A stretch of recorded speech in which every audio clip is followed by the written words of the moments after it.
Hi, I'm Dylan Taylor, Chairman and CEO of Voyager Space Holdings. I'm Ken Eppins, founder and CEO of Orbit Guardians. Hi, I'm Raphael Rodkin, founder of E2MC Space Ventures. And I listen to the Cold Star Project. And I listen to the Cold Star Project. And I listen to the Cold Star Project. This show is for entertainment purposes only and is not what is termed professional advice. The Cold Star Project is proudly presented by the Operational Excellence Society. Cold Star Tech is a supporter of the OPEX Society, and Jason Canigan is a member of its board of advisors. Talk with us at Cold Star Tech to find out what we can achieve together with your Lean Six Sigma or Operational Excellence programs. And check out opexsociety.org to learn more. All right, so it may be a revelation to some of you that I've been a copywriter for over 25 years. I started studying this stuff in the mid-90s, and it's been a good run. It's been a good money-making skill for me. However, after a certain point, it became easier to make more money with other skill sets that I have. So I don't do much private copywriting anymore, but when I saw John Caprani post about content and that being a great method of demonstrating who you are and filtering for the right kind of client, I had positive and negative responses to it that we're going to discuss in this conversation.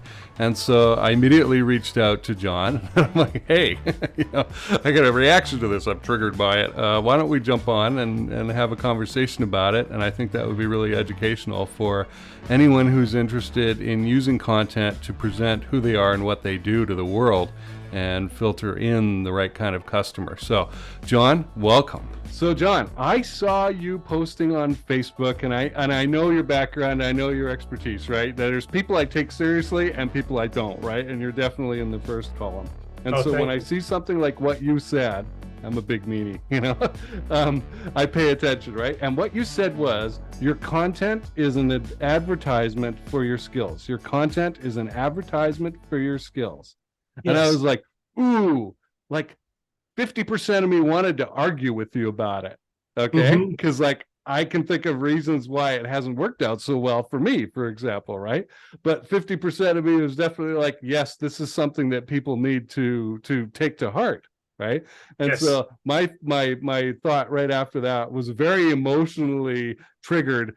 Wow, we should have a conversation about this. Like this chance Amazing. Cannot be let to go away, right? Unfortunately, you agreed to do it. So I appreciate you being here. Yes. Thank you. So let's begin with this. Who is this advice for? I think pretty much anybody who needs to get business online, it makes sense to pay attention to something like that. It's really important. I mean, I had to figure this out for myself because my clients, I live in Ireland, as you know. My clients are mostly in the United States. That's the market I like to work in. I do not like to work in my local market. So that's important for me. I had to figure this out, and I had some good mentors along the way who helped me with that stuff, figuring it out. But it's important for pretty much anybody who's doing business online, which is, pretty much everyone these days, isn't it? I think so. I mean, we talk about differentiation a lot, particularly as copywriters, right? We've both been copywriters for a long time. I do less of it nowadays, but it's still a skill that I appreciate, and I've been doing it since the mid-90s. So why is this important? Why is the idea of sharing content as an advertisement for your skills important? I mean, it doesn't look that way, does it? No, and it took me a while to figure this out. So, okay, I'm going to answer that question with a couple of examples, and they're quite recent examples, actually. Okay. So they're really timely and good. One was I was in a marketing group, and you've probably, you're in it too, I think, probably called Nothing Held Back. It's very popular on Facebook. Best group on Facebook, yes, in my opinion. I saw a post there a few days ago put by a young guy who said, hey, I've been doing all this stuff for years. I'm a really good media buyer. I'm a good copywriter. I've made a bunch of money for my clients, but I've been working in-house and in agencies, and I don't really have a portfolio of work I can show. What am I supposed to do? And so this guy doesn't have a skills problem. He has a perception problem. He has an audience problem. So all these people in the comments like, oh, you should create your website and you should do your portfolio and blah, blah, blah, and create some case studies. And all of that is great advice. And having case studies is awesome. I mean, there is a point at which you need to have some proof. And I definitely prefer case studies over testimonials because they have more meat to them. But what I said, and my comment, I don't know, I'm going to blow my own trumpet and brag a bit here. My comment floated right to the top and got 5x the engagement of anybody else's was, you don't need a portfolio, you need a reputation. And that's your problem. You don't have a reputation. And that's why, because your reputation will smooth over a lot of stuff. I am not the most successful copywriter out there. I have not written big, like 7 and 8 figure controls like some of my friends have. I haven't made tens of millions of dollars for my clients yet. I'm 4 years in the game. I only started in 2019. And yes, like I get so much inbound business. I get so many inbound leads every week. I get so many people asking me for referrals. I get people sending me referral fees. I get people asking me to help them place people in their businesses, just because I've made the effort to get out there, create content every day, get known, and make connections with people. And most of that I did through posting in people's groups, engaging on other people's content in their groups, and then creating content on my own profile. And when I say creating content, I don't have a production team. It's just me and whatever thoughts come into my head every day tapped into the phone. That's enough. Very good. So yes, so this is something that I want to cover in detail. We're going to get into the process of how to produce this kind of content, but I want to check off a box first, which is like many groups are very clear in their rules that self-promotion is not allowed, right? So you can't just go in there and go, I'm the greatest copywriter since sliced bread. Here's my stuff. You should hire me in that. How do you use this kind of content? What is the approach in general like, so that it's not self-promotion and yet it's obviously perceived as valuable by the people in the group? Okay, so yeah, absolutely. Like, and doing that sort of bragging thing is like typically counterproductive. It makes people think you're full of shit, unless you are one of the small handful of people who are widely acknowledged as being absolute like badasses who just print money all day long. And there are some people like that out there. If you're less well known, trying to do that stuff is just going to make you look like an airhead. So the way I do it, and the way I've just, and I mean, I think Frank Kern's been saying this for years, but it's just basically help people.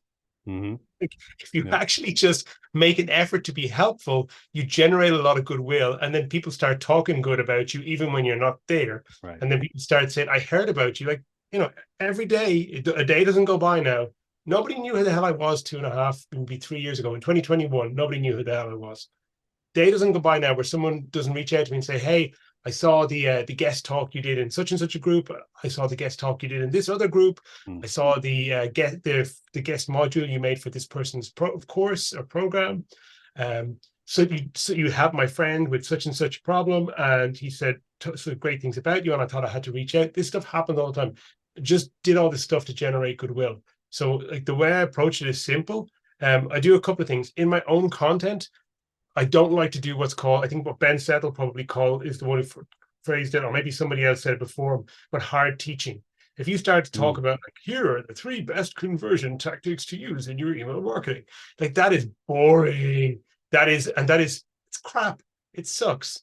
But if you actually make your content a demonstration of your skills as a copywriter, then it's going to be so much more interesting. So like if you start out with like, you know, my client called me up crying because, you know, he's about to go bankrupt and we didn't know what to do. And we had this massive problem and we tried like 3 different things and none of them worked. And then we tried this 4th thing, and that 4th thing was our Hail Mary, and it actually worked. And then we realized that 80% of the shit we'd been doing up to that point was all rubbish, and we threw it all out and we just fixed around this one thing and started working really hard on it, and suddenly it turned the whole thing around, and 6 months later things are going great. I'm making more money and my client's business is in great position again.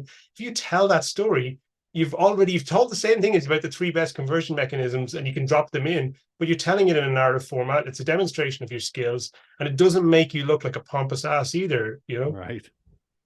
Now, So that being said, the story must be truthful. Yeah. No hard teaching. The story must be truthful, of course. And the second thing I do is with the engagement stuff is like, you'll see that when people like post a question or post a problem they're having, a lot of times people will like straight away jump on there and say, oh, you know, they'll try to be a smarty pants, say, oh, you must do this, or you should do this, or God, you're such a dumbass, here's what I'd do. And none of that stuff works. You've got to respond with like empathy for where people are. So typically I won't engage unless I actually genuinely believe I have something useful that might help the person. And the easiest ways are, look, hey, I've had a similar problem before. Here's what we tried. This did work for me. I'm not saying it'll work for you, but it's definitely worth rolling the dice on. And like in that way, you're not trying to position yourself as somebody above that person. You're just a peer trying to help out. Or you can just like, you can be very, very even more gentle about it. Like, hey, have you considered that this might be the problem as well? Or like the example I gave of the guy with the talking about his portfolio.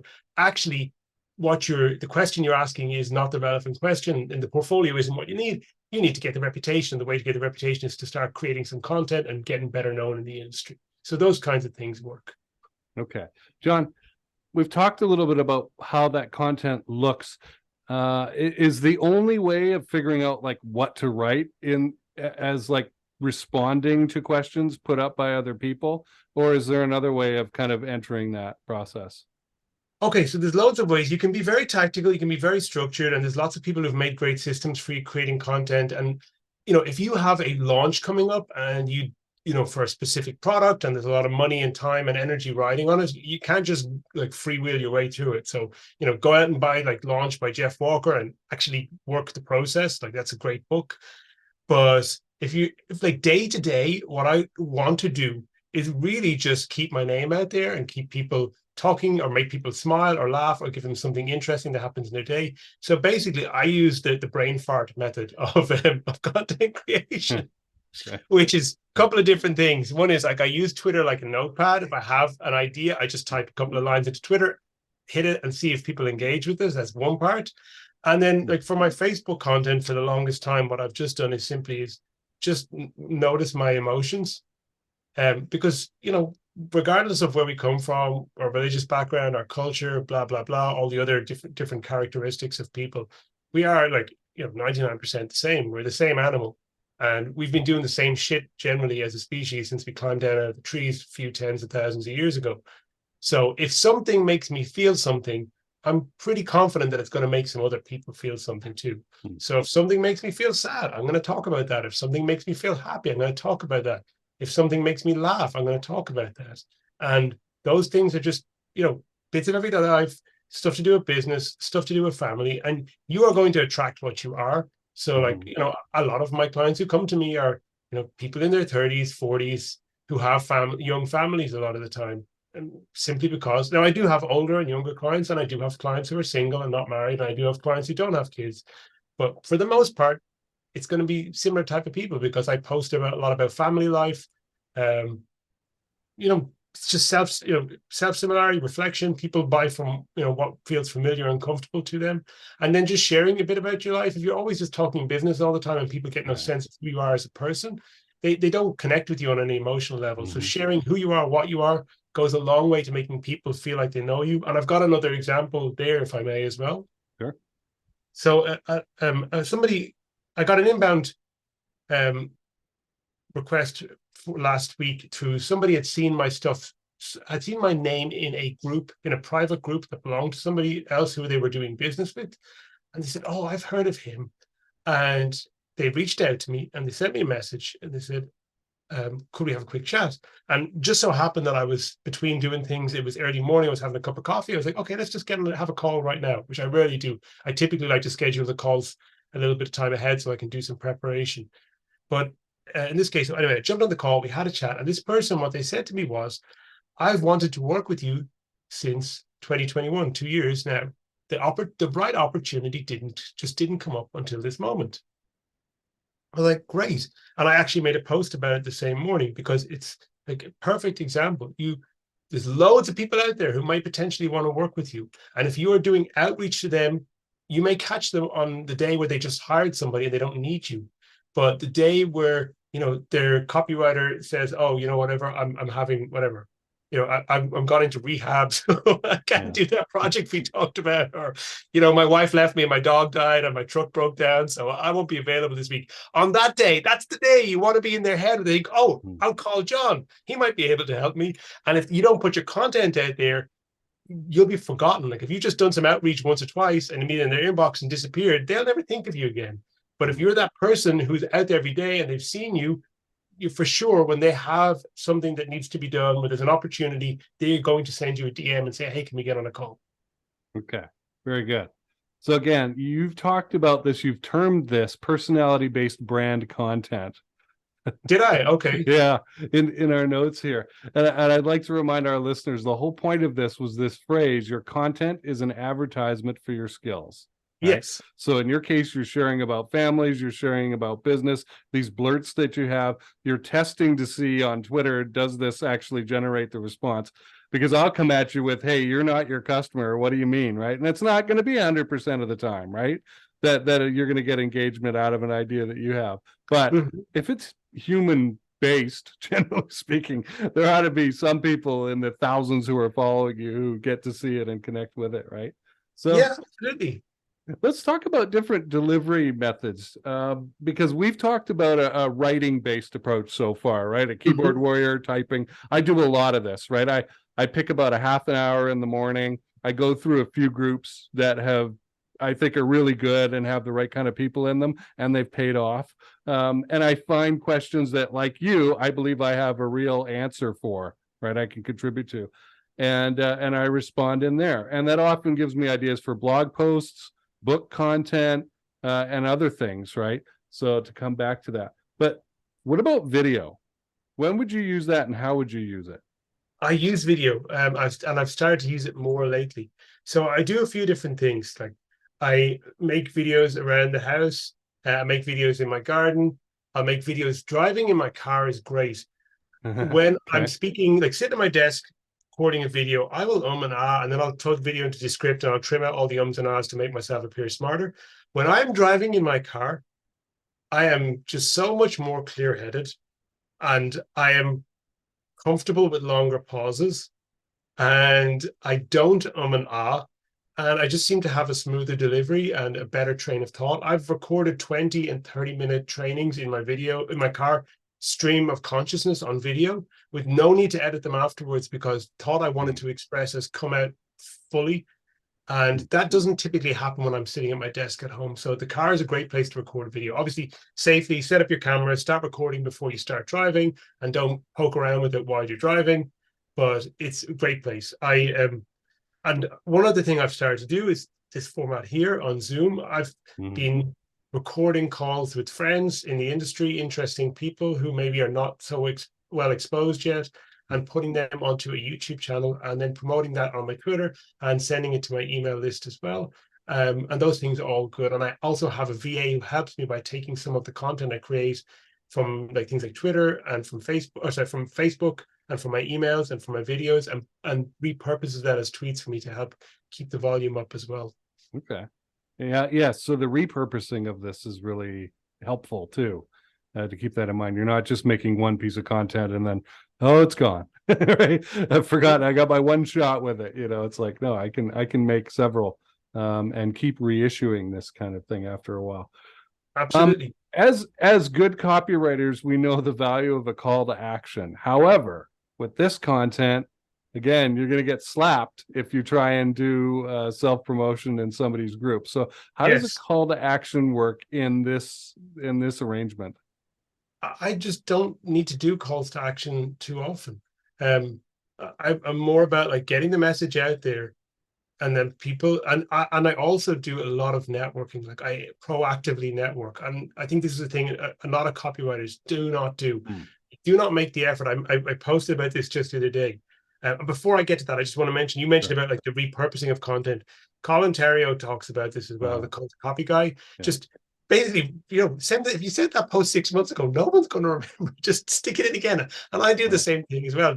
If something comes up in your Facebook as you posted this a year ago, sure, I'm going to post it again. It's good enough again. Yep. But sorry, what were we talking about? We were talking about action. Not getting slapped, CTAs. Okay. So, I mean, what I did initially, here's the thing, is I transitioned out of using groups as much. So the first year or so, I was in groups a lot. I was super active. I was one of the most helpful people. And then the group owner likes you. I would never attempt to self-promote or say, buy this from me, and I would never do any DM me bro bullshit. Now I would proactively DM other people. And that was another thing that's really great with groups. Groups on Facebook have a member list. That is basically like somebody giving you their email list. So you go, if that group is full of high quality people who actually, are the people you want to do business with, go in that group, click on the member list, and go down the list and add every damn one of them. Mm-hmm. You know? If they're good people and they're, you know, people you want to talk to, now, and don't spam them. Like, just say a quick hello. What I've always said was something I learned, and I'm giving credit for everyone I can here on the way. Something I learned from Travis Sago. He said, nobody ever gets pissed off with a thank you. And I thought, Right, wow, right. profound. So I opened every conversation with thank you, which is simply thank you for connecting with me. I've never had someone get pissed off about that. How are you will get you blocked a lot of the time. Right. Someone's having a shitty day. They do not want to be asked how they are. Right. So I always just start with a thank you. Hey, thanks for connecting with me. It's great to meet you. And that's it. And then just see where the conversation goes from there. Yeah. Yeah. And I mean, if they're accepting you, they probably already know of you, right? They've probably seen your stuff and are going, oh, hey, yeah, why not? And birds of a feather flock together. So if a Yes. bunch of people are in a group, a lot of them will already be connected. Once you connect with a couple of them and then you send friend requests to others, they will see that you're already connected to people they know, and they will be more likely to accept your friend request. So yeah, it's self-reinforcing, and it's even better since Facebook launched that professional mode, because you were limited to 5,000 contacts in the ordinary mode. If you switch to professional mode, it doesn't seem to be limited anymore. Interesting. I did not know that. I haven't run up against the limit yet. I mean, there's, you know, I have about, I don't know, somewhere between 8,000 and 9,000 people, as I can see in Facebook. And now I may not be actually connected to all of them, but they're all on the follow list. So when I put that message out, at least some proportion of them is seeing what I've got to offer. Interesting. This bird is of a feather and as mutual connections thing I used very effectively on LinkedIn to get into the space and defense fields. Some general in 2019, some general, Air Force general I connected to, I would have bounced right off. But a few months later, when we have 17 or 70 or 700 mutual connections, they just look at my title, my photo, and go, yeah, he's one of us. Absolutely. And I'm the same LinkedIn is guy. even stronger for that. Yeah. You asked me about the CTAs part, and I think the thing was that I did the groups for a while, but I realized after a while, okay, you cannot self-promote in groups.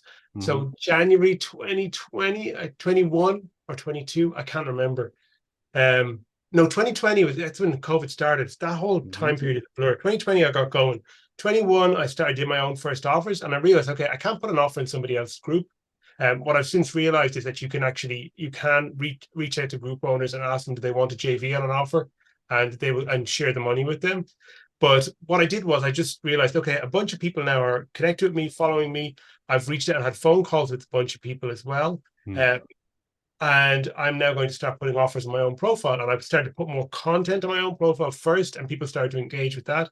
Then I started to put offers on my own profile. And then I can put a CTA, and I'm not restricted anymore. So now a lot of the audience that I essentially built up from being active in groups 2 years ago is now on my profile and engages with me directly. Okay. How are you doing the calls to action on your own profile? Because I've always found it, I've made sales that way, but it always feels kind of cheesy. Not that I have a problem putting an offer in front of people, but you're almost revealing, like, here's the level I play at, right? Because and nobody ever goes up and puts an offer on Facebook, I don't think, when they're doing very well, right? I only do it when I've got an emergency or something like that, right? Or something like a very expensive video game I want to buy or something like that, right? And I want the cost to be taken care of by some quick little job I'm going to do. But you know, how do you get around that? Well, I don't wait till I need money to do it. I do it when I have an idea rather than when I need money. So when I have an idea about something that might work, I put an offer up. Maybe it doesn't. And I started to learn trying to put offers up in the Cult of Copy job board group, because that is a group that's built for people to put their offers up in. And you will learn a hell of a lot just posting in there and watching other people's posts and seeing what gets engagement and what doesn't. And if you just study in there, you'll learn an awful lot from that. The main thing is, like, it goes back to the old, AIDA. Like, the people who are good at grabbing attention are the ones who do business. But for the stuff on my own, I do a couple of things. I don't ask people to comment. Asking people to comment is asking them to reveal themselves in a way that a lot of people are not comfortable with. I typically ask people to send a DM, but more than ask people to send a DM, I use a link that's on Facebook. So I typically ask them to click this link here, and then I put the link. And if Facebook has a link shortener for Messenger. So if you type m.me / Facebook username, in my case, it's JD Caprani, then they can click that link and they'll go straight to your messenger inbox. Huh. And you don't get penalized for that link because it's an on-network link. It's not an off-site link. And so I use that as my CTA on Facebook posts. Say, click this link, send me a message with some kind of, like a keyword. Like, and then people will then message me. And that's I've found that to be really effective. Yeah. No, it sounds like it. I've never heard that before. So you've shared a couple of things, and I've been on Facebook and selling on Facebook for 13 years now. So there's always something new to learn. I learned that one from I'm going to shout out again who I learned that from. I learned that from Jay McConey. And this is the thing. I am a magpie. I don't really have much original stuff. I just pick up people's stuff as much as I can from here and there and everywhere. Very good. So let's ask the question then, how much of this do you have to do before you start seeing results, get some traction here, right? There's going to be people who come in, do 1 week's worth of it and see nothing and then say, oh, it doesn't work for me. Or you guys are full of crap. Yeah. Then what? And they'll be right, because 1 week of anything does absolutely dick for you. So like, forget it. You have to be prepared to be persistent and stay in the game for a long period of time. I can give you my experience. So like the other thing that I do that I think a lot of people don't do, that's built again tons of goodwill for me, is to proactively look for gigs for other people and proactively reach out to people. So when I got chatting to somebody, I will often say, and I've got a special calendar link for a 15-minute call, which is a 15-minute call is not intimidating to people. Or if you book someone for an hour call, they're like, oh my God, a whole hour? I don't want to talk to this guy for an hour. If you give them a 15-minute call link, most people will say, okay, 15 minutes, just 15 minutes, no big deal. I send people the 15-minute link. Would you like to just get introduced, chat for 15 minutes, get acquainted? I've had hundreds of these calls in the last 3 years. I proactively invite people to them. They are fantastic. People see your face, they hear your voice, they feel like they know you, they get to like you, and they will talk about you to other people. So powerful. But the other thing I do is if I see gigs being asked for or someone asking for help, I will immediately attempt to help. I will tag a person I know, or I will reach out to the person in a DM and say, hey, I've got someone who's great at that, or I'll screenshot it and send it to his person I know who's looking for that kind of gig. And when I meet somebody, I ask them, hey, what kind of stuff do you do? What can I help you with? What kind of clients do you like? What kind of gigs do you work on? And I would try to get gigs for everybody. So I become a source of basically money coming in for people. And as a result, people send me gifts, they send me money as thank yous. And again, it generates tons of goodwill. They want to help me. Reciprocity is huge. That's Cialdini, of course. Right. Yeah, I think you and I operated with the same habits there. Yes. I feel it's very important. And it's also fun. Absolutely. It's fun to give your connections and your friends, an angle on work. Anyway, they have to close it still, but you are referring them. How do you know when you're done all this stuff? You're never done. You're never done. This is a flywheel. You are cranking a handle. It's moving slow as hell to begin. It will take a long while to get moving. It'll move very slowly. It will start to speed up. Once it's sped up and there's some energy put into it, then the cranking force required is less. You just need to keep it turning. So, 3-4, once you get like a network of people and engagement, 3-4 tweets a day, a couple of videos a week. I do one video interview a week now, and I post it on my YouTube channel. I email my list, and that's it. It doesn't have to be much. Facebook. Sometimes I'll go a week and I won't post on Facebook, and sometimes I'll post 3 times a day. I do not try to force it. I do not try to use a content schedule. Right. If the inspiration is there, I will post. And if the inspiration is not coming, I will do some things to try and encourage it, which means get out of the house, go for a walk, go play with the dog, go talk some bullshit with your kids, whatever it takes. Great. All right, let's get to the pitfall that I see, which was the 50% triggered part of it for me when I read that first line there. Your content is an advertisement for your skills. Remember, folks, that's what we're talking about here. All right. Yes. I have had this problem over the years where I go over the heads of my audience. I feel like I'm the Indiana Jones of the business world. I go and do archaeological searches and I find things. Sean Vossler does this in his area and I love it, right? And I bring it back and people are like, I don't know, Jason, you sure sound smart, but it went over my head. It wasn't very, they couldn't use it right now. And sometimes it's because they don't have a business that's large enough, right, for that to fit into the system. But what can you do to talk to the level of your audience? Yeah, that's interesting. I know this is a thing, and like some people will say, "Oh, you have to dumb it down," and some people say, "No, don't dumb it down. You're just going to insult people's intelligence." Like I've had this issue myself where stuff has gone over people's heads. Not as much as some people. Sean Voss is a great example. He's extremely smart, and the man is he's kind of like Dan Kennedy in that he's a historian of the industry. Like he gets into the minutiae and finds old books and kinds of things like that other people just won't do. And he creates beautiful stuff, but his stuff is not for everybody. His stuff is for a small bunch of people who've been in the business a long time, who really know it deeply, and they want those, like they want the last cherry on the top of the cake. You know, that's who Sean's for. But Sean works with some very high level people and he makes a lot of money for them. So that level of strategic insight is what his audience of clients are looking for. But he didn't start out there. I mean, he's been in this business a long, long time now. And my content when I originally got started 2 years ago was absolute junk. And you know, what I'm doing now, I'm sure in 2 years I'll look back on it thinking it's absolute junk too. Like if the stuff you put out there is not cringe, if you look back at stuff you wrote 2 years ago and it's not cringe-inducingly embarrassing, then you actually haven't been trying hard enough. Like as far as I'm concerned. Because when you look back at your old stuff and say, God, that sucked, that tells you that you've grown, and that's a good thing.